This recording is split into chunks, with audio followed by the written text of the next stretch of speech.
અરે ભાજપના ફૂલ ભક્તો ગુલામીમાં પણ થોડો કાહેલ હોય, થોડી કાહેલ હોય. એક વિસાવદરના કાકા એમ કે છે કે ભાજપે વિકાસ કર્યો. કિરીટ પટેલે મંડળી ભરી 50 લાખ ઘરના ભોગવ્યા. અરે ફૂલ ભક્તો, હવે તમને કોણ સમજાવે વિકાસ છેલ્લે કહેવાય? ધંધો રોજગાર મળે એટલે વિકાસ કહેવાય. પબ્લિકને રહેવા માટે મકાન મળે, આશરો મળે એટલે વિકાસ કહેવાય. ફૂલ ભક્તો, પરંતુ ગુજરાતની અંદર એક પણ નોકરી મળતી નથી. જે કિરીટ પટેલનું કહે છે કે 50 લાખ ઘરના ભરી અને મંડળીમાં ખેડૂતોને પૈસા આલ્યા, તો એ જ કિરીટ પટેલે કરોડોનું ખેડૂતોનું મંડળીમાં કરી નાખ્યું. આલે વિકાસ ના કહેવાય. ફૂલ ભક્તો, થોડીક તો શરમ કરો, થોડીક તો શરમ કરો.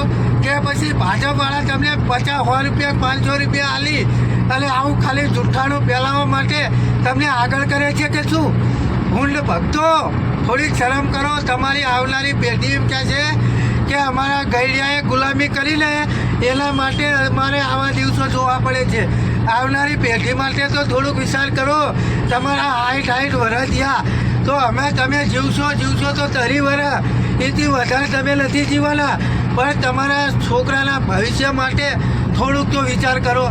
સરકારી નોકરીઓ અત્યારે મળતી નથી, શિક્ષણ પ્રાઇવેટીકરણ મળી છું, છતાં વિકાસની તમે પીપુડી વગાડો છો. થોડીક શરમ કરો ભાજપના ફૂલ ભક્તો, થોડીક શરમ કરો અને આવનારી પેઢી માટે વિચારો. તો તમે જુઓ આ કાકા શું કહે છે, અને કોમેન્ટ કરવાનું અને શેર કરવાનું તો ભૂલતા જ નહીં. વિસાવદરની અંદર સિંહ જેવી ગર્જના કરી અને એક સિંહ વિધાનસભાની અંદર જશે તો એ આપણા માટે, ખેડૂતો માટે અવાજ ઉઠાવશે. પરંતુ જો આ કાકામના જેવા માત્ર વાતો કરશે વિકાસની તો કેવી રીતે ચાલશે? તમે જુઓ અને હા, વિડીયોને શેર કરવાનું તો ભૂલતા જ નહીં. કાકા, તમને શું દેખાય છે? અમને બસ ભાજપ જ દેખાય. કેમ બધાય ભાજપ કરે છે? કામ સારા છે, વિકાસ સારો છે. દાદા, ત્રિપાખીઓ જંગ છે એમ કે છે, અહીંયા કટોકટી દેખાય છે. ના ના, અમારા એવું કઈ કટોકટીનું છે નહીં. અમે તો પ્યોર ચોખ્ખું ભાજપનું આ પરંગનું જ છે. કેમ, કારણ શું પરંગનું? ભાજપના કામ એવા છે, વિકાસ એવો છે. ગમે તે કામ પીડ્યા હોય, ગમે તે રાતનું દિવસનું, અમારા કામ તરત થાય જ છે અહીંયા. અને ઘણા કામ ગામમાં કર્યા છે. પણ એમ શું કહો છો? તો હવે આમ ટક્કર બકર જેવું દેખાય છે?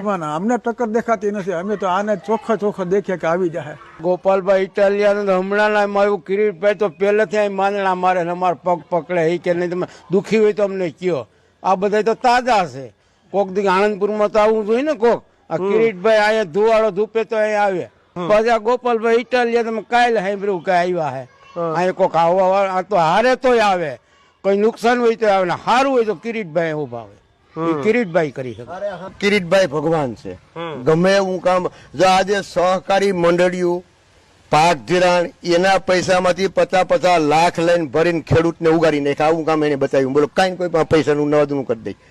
આવું કામ કિરીટભાઈ, આવું ઓટા સુધી કોઈ કર્યું નથી.